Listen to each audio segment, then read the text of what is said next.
Hello students, how are you? I hope all of you fine. Student, today we are going to discuss a new chapter that is electromagnetic induction. ठीक है, new chapter है, chapter number 6 electromagnetic induction and electromagnetic induction में से जितना portion आपका cover हो जाएगा उतना ही पोर्शन आपके टेस्ट में आएगा. ठीक है, उससे एक्स्ट्रा नहीं आएगा. क्लियर है? तो इलेक्ट्रोमैग्नेटिक इंडक्शन डिस्कस करेंगे. 2 से 3 लेक्चर्स इसमें लगेगा इलेक्ट्रोमैग्नेटिक इंडक्शन में, एंड 2 और 3 लेक्चर्स में ये चैप्टर आपका फिनिश हो जाएगा. ठीक है, इलेक्ट्रोमैग्नेटिक इंडक्शंस में हमें इलेक्ट्रोमैग्नेटिक इंडक्शंस के बारे में स्टडी करना है एंड जो इसके लॉज है, लॉज के बारे में स्टडी करना है and mutual induction and self induction के बारे में स्टडी करना है. तो कुल मिला के 5 या 6 टॉपिक्स है. एडी करंट है, एडी करंट के बारे में डिस्कस करना है. मतलब 5 से 6 टॉपिक्स है. उन्हीं 5 से 6 टॉपिक्स को आपको इस चैप्टर के अंदर कवर करना है. तो उससे पहले सबसे पहले हम ये डिस्कस कर लेते हैं कि what is a magnetic field lines. Magnetic field lines, क्योंकि मैग्नेटिक फील्ड लाइन से लिंक करता है आपका मैग्नेटिक फ्लक्स. तो मैग्नेटिक फ्लक्स की स्टडी करने से पहले आपको मैग्नेटिक फील्ड लाइंस के बारे में पता होना चाहिए. देखिए, magnetic field lines we know that whenever a magnet is placed in a space, कहीं पे भी किसी भी रीजन में या स्पेस में कहीं पे भी एक मैग्नेट को प्लेस करते हैं, that is north pole and this is south pole. तो ये जो मैग्नेट है, ये मैग्नेट क्या करता है, अपने अराउंड में एक स्पेस क्रिएट करता है, एक फील्ड क्रिएट करता है. इसके अराउंड क्या करता है, एक फील्ड को जनरेट करता है and this field is known as magnetic field. तो एक मैग्नेट के अराउंड जिस पे उस मैग्नेट के प्रेजेंस का एक्सपीरियंस किया जा सकता है या उसके प्रेजेंस को अनुभव कर सकते हैं, एक्सपीरियंस कर सकते हैं, तो उस रीजन को हम क्या कह रहे हैं, इसका मैग्नेटिक फील्ड है. तो मैग्नेटिक फील्ड को विजुअलाइज करने के लिए हमने एनालिटिकल कांसेप्ट लिया है, that is magnetic field line. जैसे हमने electric magnetic field lines discuss किया था, सेम इक्विवेलेंट है अपना मैग्नेटिक फील्ड लाइंस. तो मैग्नेटिक फील्ड लाइंस बेसिकली इसको डिफाइन कर सकते हैं कि इस मैग्नेट के नियर अबाउट अगर कहीं पे भी एक मोनोपोल को प्लेस करते हैं and monopole is north pole. Let's imaginary concept है, इमेजिनेशन कीजिए कि अगर इसके नियर अबाउट कहीं पे भी एक नॉर्थ पोल को प्लेस करते हैं, यूनिट या मोनोपोल को प्लेस करते हैं, नॉर्थ मोनोपोल को प्लेस कर रहे हैं, तो ये नॉर्थ मोनोपोल्स क्या करेगा, अगर ये फ्री है मूव करने के लिए इस स्पेस में, अगर ये मूव करने के लिए फ्री है, तो ये जो नॉर्थ पोल है ये इस मैग्नेट के अराउंड क्या करेगा, मूव करेगा एंड मूव करके ये जाके कहां चिपक जाएगा, साउथ पे. कहां चिपक जाएगा, ये साउथ पे चिपक जाएगा. तो इसके मोशन को अगर हम एक लाइन के थ्रू, एक कर्व लाइन के थ्रू अगर रिप्रेजेंट करें, this curve line is called as magnetic field lines. Let us suppose अगर इसको यहां पे प्लेस करते हैं नॉर्थ पोल को, तो यहां से मूव करेगा और जाएगा कहां पे, साउथ पे. ठीक, अगर यहां पे प्लेस कर रहे हैं तो यहां से निकलेगा और कहां जाएगा, साउथ पे. इस प्लेस पे प्लेस करेंगे तो यहां से निकलेगा और कहां जाएगा, वो अलग अलग डिफरेंट पाथ पे या डिफरेंट पाथ को फॉलो करते हुए वो कहां पे जाके चिपक जाएगा, वो साउथ में जाके एंटर कर जाएगा. कहां एंटर करेगा, साउथ में.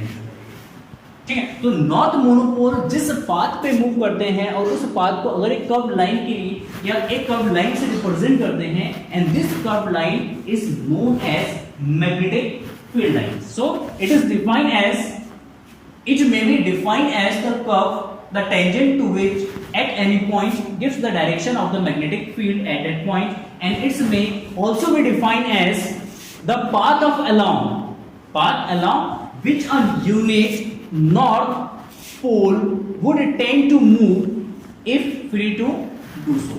मतलब ऐसा अगर फ्री है वो करने के लिए, तो वो जिस पाथ के अलाउंग मूव करता है उस पाथ को ये हम क्या कहेंगे, मैग्नेटिक फील्ड लाइंस कहते हैं. और जो एक कर्व लाइन में रहेगा, इस कर्व लाइन के किसी भी पॉइंट पे अगर एक टेंजेंट ड्रॉ करते हैं, let us suppose this is a curve line, this is a magnetic field lines है, कर्व लाइंस है. अगर किसी पर्टिकुलर पॉइंट पे अगर एक टेंजेंट ड्रॉ करते हैं, this tangents gives the magnetic field lines, sorry magnetic field की डायरेक्शन शो करता है एट दैट पॉइंट ए. तो this tangent shows the direction of magnetic field lines at this particular position, ये particular point. Let us suppose अगर इस point पे अगर हमें निकालना मैग्नेटिक फील्ड का डायरेक्शन, तो इस पॉइंट पे क्या करेंगे, एक टेंजेंट ड्रॉ कर देंगे, तो ये बी पॉइंट पे इसका मैग्नेटिक फील्ड लाइंस इस डायरेक्शन में है. यहां हम कह सकते हैं कि इस पॉइंट पे मैग्नेटिक फील्ड इस डायरेक्शन में, इस पॉइंट पे मैग्नेटिक फील्ड इस डायरेक्शन में। तो अगर कर्व लाइन है तो कर्व लाइन के हर एक पॉइंट पे मैग्नेटिक फील्ड का डायरेक्शन क्या हो रहा है, चेंज हो रहा है, और उस मैग्नेटिक फील्ड के डायरेक्शन को निकालने के लिए हम क्या कर सकते हैं, उस पर्टिकुलर पॉइंट पे एक टेंजेंट लाइन ड्रॉ करेंगे and this tangent line gives the direction of magnetic field at that point. Is it clear? सुनो, मैग्नेटिक फील्ड लाइंस की कुछ प्रॉपर्टीज हैं, जैसे इलेक्ट्रिक फील्ड लाइंस में हमने प्रॉपर्टीज पढ़े हैं, सेम मैग्नेटिक फील्ड लाइंस की प्रॉपर्टीज है। तो properties, first property, magnetic field lines is originated from north pole and terminate at south pole outside the magnet. magnet के outside ये north pole से originate होता है, south पे जाके terminate होता है, and inside the magnet it goes from south to north. और magnet के अंदर जो है ये south से कहाँ जाता है, north के तरफ जाता है। तो in this situation it makes a closed curve, जैसे साउथ से नॉर्थ की तरफ गया और नॉर्थ से साउथ की तरफ गया तो क्या बनाएगा, एक क्लोज्ड कर्व बनाता है। तो magnetic field lines is a closed curve. Second property जगह magnetic field lines is a closed curve. जैसे आपका इलेक्ट्रिक फील्ड लाइंस है वो ओपन कर्व है, वहां पे सर्किट कंप्लीट नहीं होता, मतलब फील्ड लाइंस कंप्लीट नहीं होता है, वहां पे क्या होता है, हमेशा ओपन होते हैं। लेकिन magnetic field lines is a closed curve like this.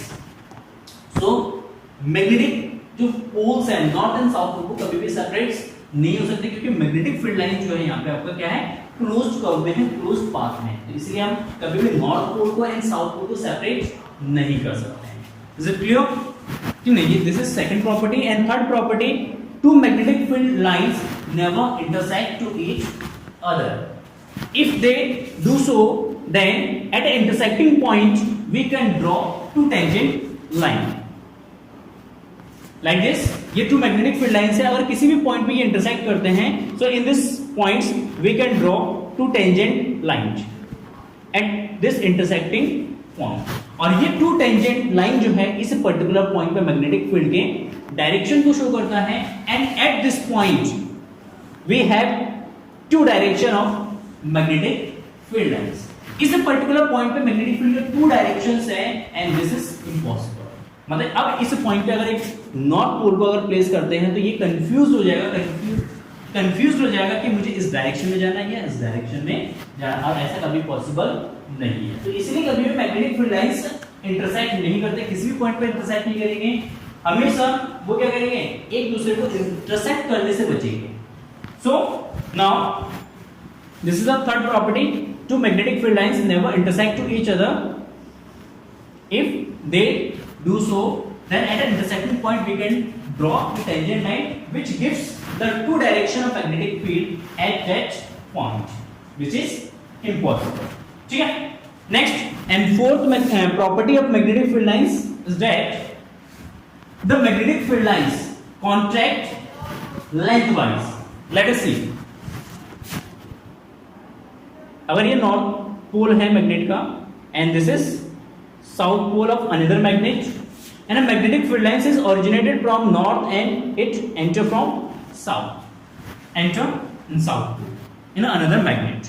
first magnet के नॉर्थ पोल से एक मैग्नेटिक फील्ड निकला, वो कहाँ गया, साउथ पोल में, दूसरे मैग्नेट में, ठीक है ना। और कुछ मैग्नेटिक फील्ड इस तरीके से इसके अपने साउथ पोल में एंटर हो जाए। तो ये वाला जो मैग्नेटिक फील्ड लाइंस है, दिस मैग्नेटिक फील्ड लाइंस, इसकी टेंडेंसी होती है कि ये लेंथ वाइज, मतलब लेंथ के अलोंग ये कॉन्ट्रैक्ट होता है।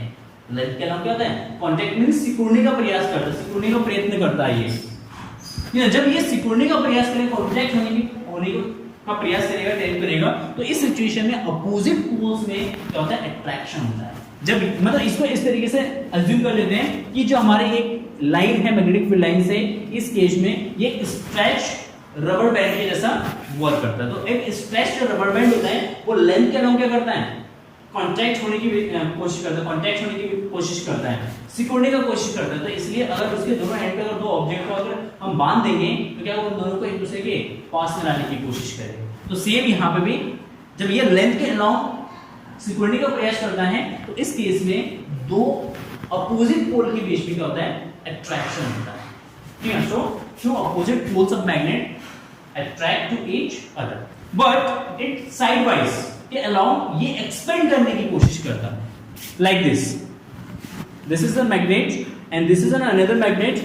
लेट अस सपोज ये आपका नॉर्थ पोल है, ये आपका नॉर्थ पोल है, यहां से एक मैग्नेटिक फील्ड गया, यहां से एक मैग्नेटिक फील्ड, अब ये साइड वाइज क्या करेगा, एक दूसरे को रिपेल करेगा, एक दूसरे को एक्सपेंड करने की कोशिश करेगा, मतलब यहां पे ये इंटरसेक्ट नहीं कर सकता, तो इस केस में क्या करेगा, ये एक दूसरे को हटाने की कोशिश करेगा।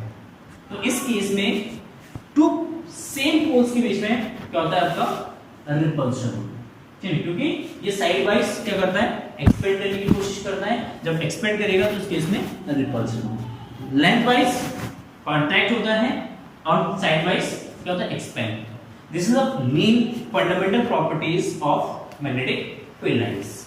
Next, the closeness of magnetic field lines. Closeness of magnetic field lines, it gives the strength of magnetic field lines या मैग्नेटिक फील्ड। अगर मैग्नेटिक फील्ड कहीं भी क्लोज्ड है इस फॉर्म में, तो यहाँ पे मैग्नेटिक फील्ड की जो इंटेंसिटी है या स्ट्रेंथ है वो हायर है।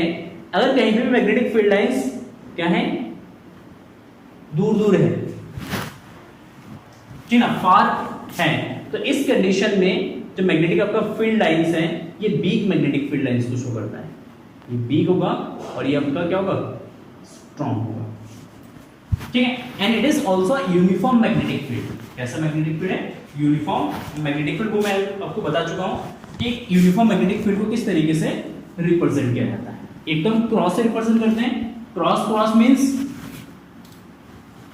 Inward the plane and dot means outward the plane, outward the plane, ठीक है। This is the properties and electric field lines. Next topic is magnetic flux.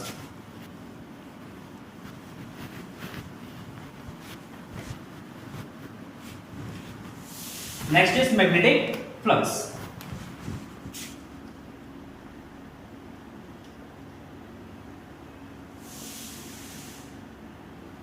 Magnetic flux. So now magnetic flux, basically it is a scalar quantity and it is defined as the strength of magnetic field at a particular region.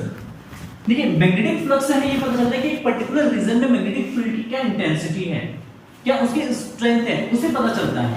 तो इसको define किया गया है कि अगर कोई भी पर यूनिट एरिया है, जस्ट लाइक दिस, ये आपका इस डायरेक्शन में मैग्नेटिक फील्ड लाइंस है, यूनिफॉर्म मैग्नेटिक फील्ड है B, and one area segment ले लेते इसमें इस तरीके का, और इसका जो नॉर्मल वेक्टर है वो मैग्नेटिक फील्ड के डायरेक्शन में। तो इस सिचुएशन में ये जो हमारे पास एक एरिया कंपोनेंट है, एरिया का कंपोनेंट है, तो इस एरिया के कंपोनेंट पर यूनिट एरिया से, मतलब 1 मीटर स्क्वायर एरिया से जितने मैग्नेटिक फील्ड लाइंस पास होंगे, उस number of magnetic field lines को कहेंगे मैग्नेटिक फ्लक्स। कंडीशन है कि नॉर्मली पास होना चाहिए, जो मैग्नेटिक फील्ड लाइंस इस एरिया से जो पास हो रहा है वो क्या होना चाहिए, नॉर्मली पास होना चाहिए, मतलब पर यूनिट एरिया से नॉर्मली जितना मैग्नेटिक फील्ड लाइंस आपका पास हो रहा है, जितना मैग्नेटिक फील्ड लाइंस आपका वहां से जा रहा है, गुजर रहा है, पास हो रहा है, तो उस number of magnetic field lines को हम कहेंगे magnetic flux. That is defined as magnetic flux. The definition of magnetic flux, the magnetic flux through the magnetic flux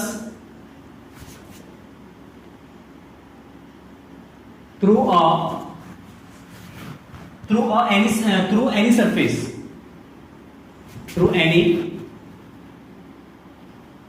surface, the magnetic flux through any surface may be defined as a surface placed in a magnetic field, placed in a magnetic field, placed in a magnetic field is the total number of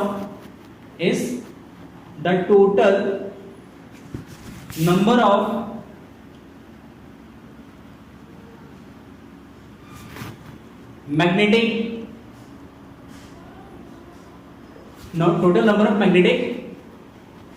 field lines,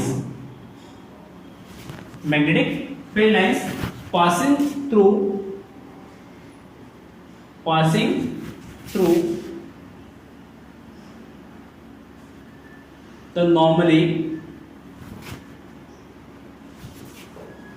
the surface, ठीक है, normally the surface, the total number of magnetic field lines crossing this surface normally या passing through normally the surface, passing through normally the surface या surface to normally, मतलब उस सरफेस के normally जितना number of magnetic field lines pass हो रहा है, ठीक है, उस number of magnetic field lines को कहेंगे आपका मैग्नेटिक फ्लक्स कहेंगे थ्रू दिस सरफेस। क्लियर है? तो टोटल जितना मैग्नेटिक, जैसे इस क्रॉस सेक्शन एरिया से, यहां से ये जो आपका एरिया है, इस एरिया से टोटल जितना मैग्नेटिक फील्ड लाइंस पास होंगे, तो उस number of magnetic field lines को हम क्या कहेंगे? Total magnetic flux. और पर यूनिट एरिया से जितना मैग्नेटिक फील्ड लाइंस पास होता है, that is called intensity of magnetic field lines. पहले मैंने थोड़ा सा आपको गलत बताया था, ठीक ना। कंडीशन है कि 1 मीटर स्क्वायर से जो magnetic number of magnetic field lines pass होगा, that is called intensity of magnetic field, intensity of magnetic field. And total area से, किससे? टोटल एरिया से जितने भी मैग्नेटिक फील्ड लाइंस पास होगा उसको हम क्या कहेंगे? Total magnetic flux. कंडीशन है मैग्नेटिक फील्ड एंड सरफेस जो है वो क्या होना चाहिए? नॉर्मली होना चाहिए, एक दूसरे से परपेंडिकुलर डायरेक्शन में होना चाहिए, ठीक है ना। So now total the magnetic flux is represented by phi and phi b, and it is represented by phi b, ठीक है। So now phi is equal to b into a, b into a, b is the magnetic field intensity। देखिए समझते हैं इस चीज को, देखिए 1 metre square से जितना भी मैग्नेटिक फील्ड लाइंस पास हो रहा है, that is called magnetic field intensity b, क्या कहेंगे? b। तो अगर 1 मीटर स्क्वायर से अगर b लाइंस पास हो रहे हैं, 1 मीटर स्क्वायर से अगर b लाइन पास हो रहे हैं, then a meter square area से कितना लाइन पास होगा? That is b into a, that is b into a, and 1 a meter square area से जितना भी लाइन पास हो रहा है, this is called as magnetic flux। so now b into a is called magnetic flux and phi is equal to b dot a, इसको phi से भी represent करते हैं and phi b से भी इसको रिप्रेजेंट करते हैं। Clear? so now next is if magnetic field lines and area vector are at theta angle, let us suppose ये हमारा मैग्नेटिक फील्ड लाइन है b, मैग्नेटिक फील्ड लाइंस है b and one area, and इसका normally जो vector है, area vector है, वो b से कितना है? थीटा एंगल पर है। देन इस सिचुएशन में b के हम कंपोनेंट कर सकते हैं, एक हॉरिजॉन्टल कंपोनेंट, एक वर्टिकल कंपोनेंट, और इसका जो हॉरिजॉन्टल कंपोनेंट होगा b cos theta, it is along the direction of area vector, it is area vector के डायरेक्शन को। तो इस केस में आपका जो मैग्नेटिक फील्ड चलिए फ्लक्स होगा व्हेन प्लेन is placed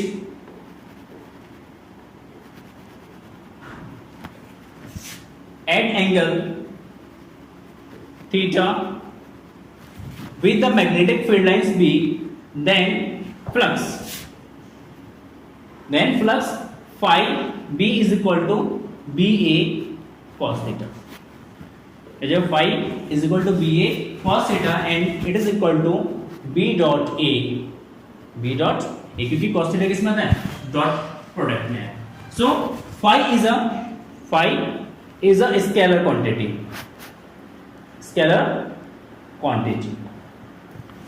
ये पे क्या होगा? स्केलर क्वांटिटी होगा। क्लियर है?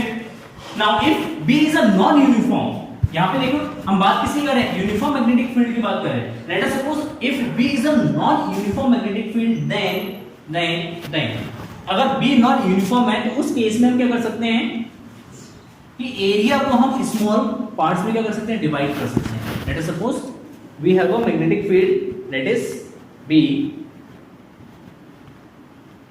Just like this, non uniform magnetic field, और इसके अंदर एक एरिया है, और इस एरिया के छोटे से पार्ट्स लेंगे, दैट इज DA एरिया,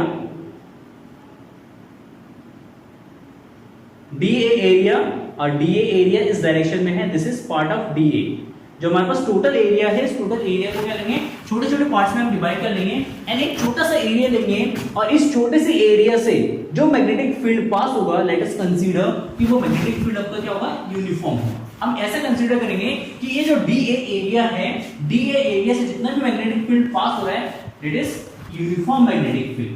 वैसे तो टोटल एरिया से जो फील्ड पास होगा वो नॉन यूनिफॉर्म होगा, लेकिन एक छोटे से रीजन पे अगर मैग्नेटिक फील्ड कंसीडर करते हैं तो वो यूनिफॉर्म हो सकता है, ऐसा हम कंसीडर कर लेंगे। So now in this situation the total magnetic field through the flux through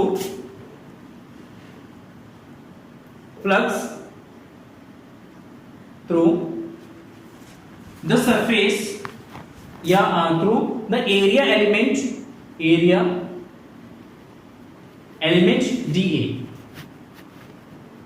is dB small सा मैग्नेटिक d phi स्मॉल सा मैग्नेटिक फ्लक्स होगा, that is d phi is equal to B dot dA।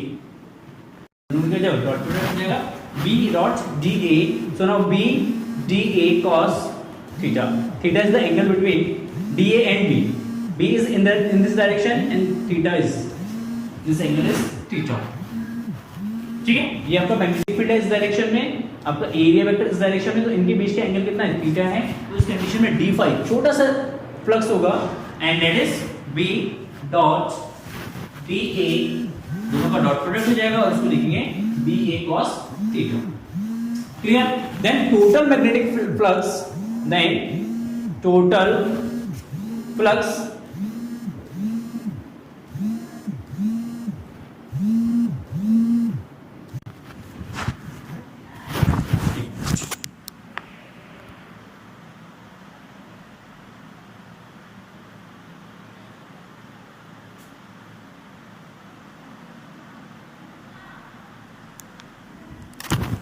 so total magnetic flux through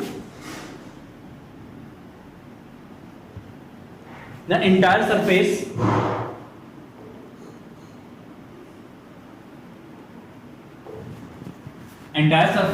that is phi is equal to integration of d phi।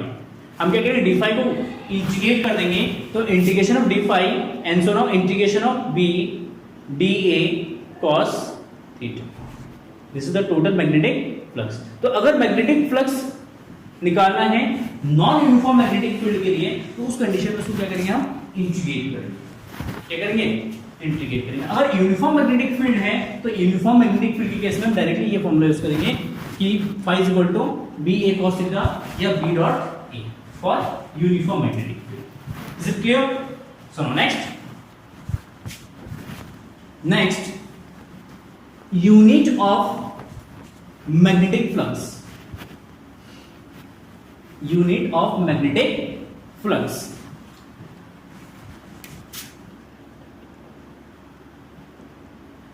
unit of magnetic flux। what is the unit of magnetic flux? magnetic flux का unit क्या होगा, तो unit of magnetic flux SI unit is weber, इसको represent करते हैं VB से, weber WB से represent करते हैं इसको। ठीक है, तो यूनिट जो है मैग्नेटिक फ्लक्स का क्या होता है, आपका वेबर होता है। सुनो, ऐसा यूनिट वेबर होगा एंड सीजीएस यूनिट जो है ये आपका होता है मैक्सवेल। क्या होता है, मैक्सवेल। सीजीएस यूनिट होगा Maxwell and 1 weber is equal to 10 to की पावर 9 मैक्सवेल होता है। 10 टू की पावर 8 मैक्सवेल होता है। तो 1 weber is equal to 10 to की पावर 8 मैक्सवेल। ठीक है, एंड अगर हम वेबर को लिखेंगे, देखिए phi इज इक्वल टू क्या है, BA cos theta and B का यूनिट होता है टेस्ला एंड A का यूनिट होता है, ये मतलब एरिया यूनिट हो जाएगा मीटर स्क्वायर। तो 1 weber is equal to 1 tesla meter square. तो इसको 1 टेस्ला मीटर स्क्वायर भी हम लिख सकते हैं। तो कभी कभी मैग्नेटिक फ्लक्स का यूनिट आपके पास वेबर दे रखा होगा या कभी दे रखा होगा tesla meter square, tesla meter square. या कभी कभी टेस्ला की जगह मैग्नेटिक फील्ड का जो यूनिट दे रखा होगा that is weber per meter square. 1 tesla is equal to 1 weber per meter square. ये कन्वर्जन्स होते हैं यूनिट्स के, ठीक है। ये सारे हमारे एसआई यूनिट। तो आई होप क्लियर होगा। अच्छा, next is positive and negative flux, that is positive and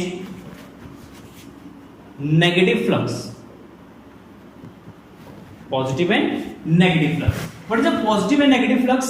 positive and negative flux means if, देखिए फर्स्ट केस है, ये एरिया वेक्टर है, if normal vector is in this direction and vector b is also in this direction, then in this situation phi is equal to positive। मतलब area vector and magnetic field अगर same direction में है, किस direction में? Same direction में है, तो उस कंडीशन में जो फ्लक्स होगा वो आपका पॉजिटिव होगा। इफ लेट अस सपोज ये एरिया वेक्टर है आपका, मैग्नेटिक फील्ड इस डायरेक्शन में है एंड इसका एरिया वेक्टर इस डायरेक्शन में, एन कैप वेक्टर इस डायरेक्शन में, and angle is 180 and cos 180 का वैल्यू कितना होता है? -1। यहाँ पे थीटा जो है आपका वो कितना है? 0 डिग्री, एंड cos 0 का वैल्यू 1 होता है, एंड cos 180 का वैल्यू -1 होता है। तो इन this situation flux phi is negative, phi is negative. या हम कह सकते हैं कि अगर कोई भी क्लोज सरफेस है, कोई भी क्लोज सरफेस है, इस क्लोज सरफेस से आउटवर्ड जो फ्लक्स होंगे, इस क्लोज सरफेस से आउटवर्ड फ्लक्स जो है वो पॉजिटिव होंगे, एंड मतलब क्लोज सरफेस से निकलने वाला जो फ्लक्स होगा वो आपका पॉजिटिव होगा, and invert to the surface, अगर सरफेस पे मैग्नेटिक फ्लक्स क्या हो रहा है? इनवर्ट हो रहा है, मैग्नेटिक फील्ड अंदर जा रहा है, उस केस में जो आपका मैग्नेटिक फ्लक्स होगा दैट इज नेगेटिव। क्लियर है? तो negative magnetic flux and positive magnetic flux, I hope समझ में आ गया होगा। एंड नेक्स्ट कल वीडियो में हम डिस्कस करते हैं दैट इज इलेक्ट्रोमैग्नेटिक इंडक्शन।